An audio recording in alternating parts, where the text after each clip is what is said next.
Back in 2014, Malaysia started a $10 billion mega project.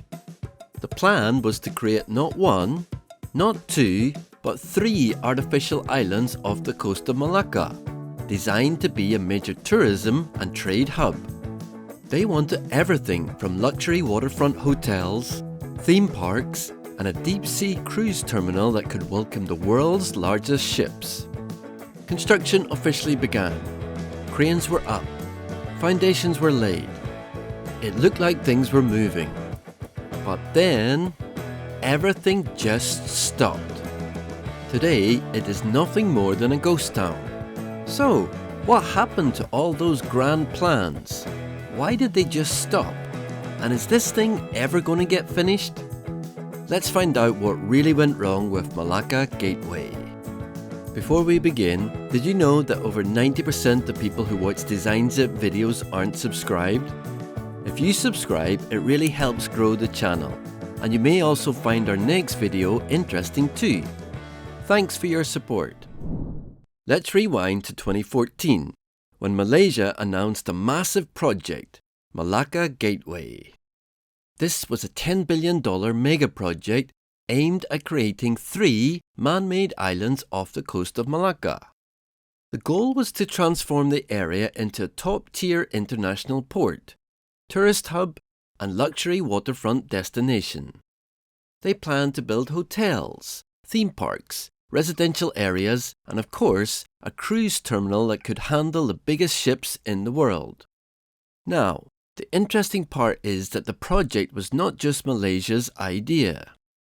It was spearheaded by KAJ Development from Malaysia, but it had serious backing from China. Power China International, which is one of China's state-owned companies, partnered up for this mega project. The idea was to compete with regional ports like Singapore, which is known for being one of the busiest and most advanced ports globally. Malacca Gateway was supposed to take some of that spotlight. The ambitious plan envisioned 3 massive man-made islands rising from the sea, each with its own unique purpose. One was going to be a deep-sea port, designed to dock massive vessels and facilitate international trade. Another was to focus on tourism, with luxury hotels, theme parks, and shopping malls. And the third island would have had residential zones, complete with beautiful waterfront villas, apartments, and yacht clubs. Let's not forget the numbers. The port was expected to handle over 100 million tons of cargo annually. To put it into perspective, that's about 60% of Singapore's port capacity, which is pretty impressive considering Malacca Gateway was starting from scratch. The port was supposed to give Malaysia a foothold into the highly competitive shipping industry, especially since Malacca is strategically located along the busy Strait of Malacca, which is one of the world's most important maritime trade routes. Construction officially started in 2016, with the grand ambition of completing everything by 2025. There was a lot of hype around it, cranes were everywhere, work was in full swing, and investors were pouring money into the project. The idea was that Malacca Gateway would become a new iconic destination and that it would draw 2.5 million tourists annually and boost Malaysia's economy in the process by bringing in $250 billion in benefits. The Malaysian government was also very invested in this. The then Prime Minister Najib Razak was a big supporter. In fact, he was the one who launched the project. He talked about how Malacca Gateway would bring over 45,000 jobs, boost tourism, and make Malaysia a key part of global shipping. The project was seen as a win-win. Malaysia would strengthen its ties with China, get a piece of the booming global shipping industry, and create a new tourist hotspot that could rival neighbouring countries. But with all these big promises came big risks. Construction of the Malacca Gateway came to a halt in 2018, and that's where the problems really started to pile up. So, why did this ambitious project hit a brick wall? Well, first off, there was local resistance. The Portuguese community in the area, particularly those from the Cristã community at the Portuguese settlement, felt left out from the very beginning. They were not consulted about the project, and when they found out, they were far from happy. By May 2018, about 200 villagers were out protesting in front of KAJ Development's office. They were worried about the impact this massive development would have on their heritage and lifestyle. It is hard to ignore such a strong local opposition when the people directly affected feel sidelined. Then we had political resistance. Malaysia's Prime Minister at the time of the latter years of construction was Mahathir Mohamad, and he was not a fan. In fact, he was one of the project's strongest opponents. He publicly stated that Malaysia didn't need an extra harbour and voiced concerns over how necessary the project really was.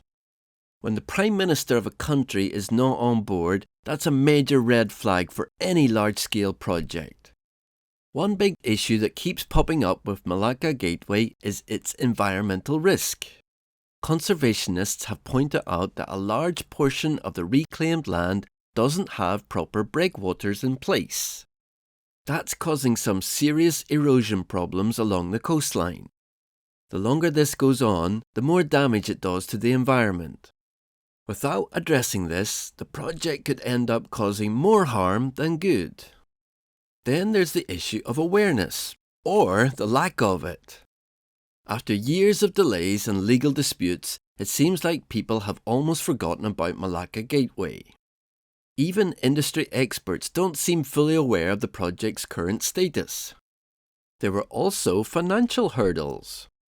While the Najib government showed support for the project, it never got the federal backing it needed. Why? Well, it turns out that Malacca Gateway was not considered a national infrastructure project. That's a big deal because it meant key investors like the Sovereign Investment Fund Khazanah and government-linked funds such as the Employees Provident Fund stayed far away. Even big port operators like MMC and Westport Holdings didn't get involved. Without investment from Malaysian players, the project was left hanging financially. A report by experts Francis Hutchison and Tam Soo Yin explained another key reason behind the failure. It said that Malacca Gateway would compete with existing ports like Port Klang and Tanjung Pelapas. Adding another megaport could have eaten into their market share, making it less appealing to potential investors. In short, no one wanted to put their money into a project that seemed to threaten other existing infrastructures.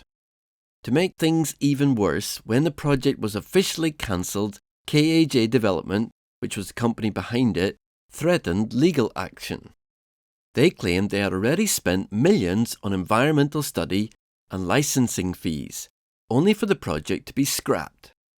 They even filed a judicial review to challenge the termination, but by February 2021, that was dismissed as well.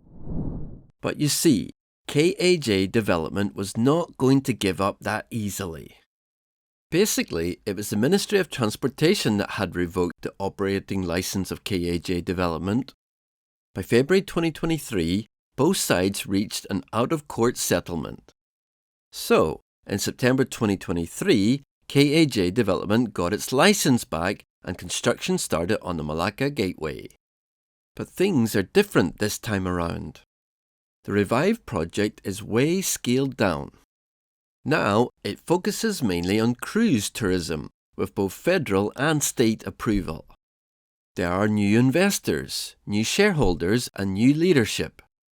Unlike its ambitious original plans, which included multiple islands and a range of developments, the new MG project includes building just the Malacca International Cruise Terminal.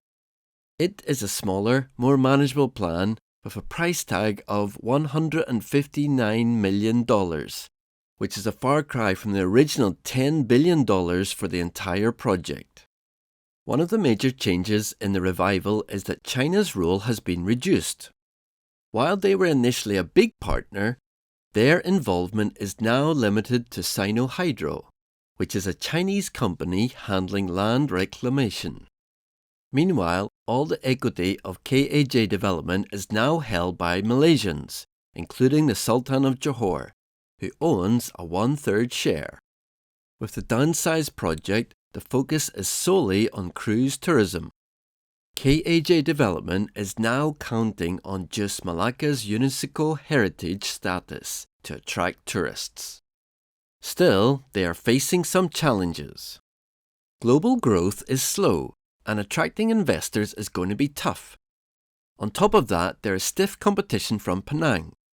Penang is larger, has more established tourist attractions, and even upgraded its cruise terminal to handle mega-sized cruise ships.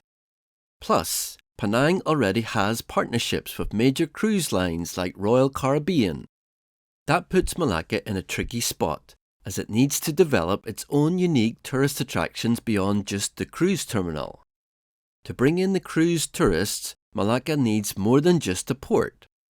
It needs cultural shows, museums, and activities to keep visitors engaged. There's also the issue of sustainability. How will the city manage the influx of tourists while preserving its heritage status? The success of this revived project depends on whether Malacca can balance tourism growth with protecting what makes it special. But if it manages to do that, it's going to be a huge success.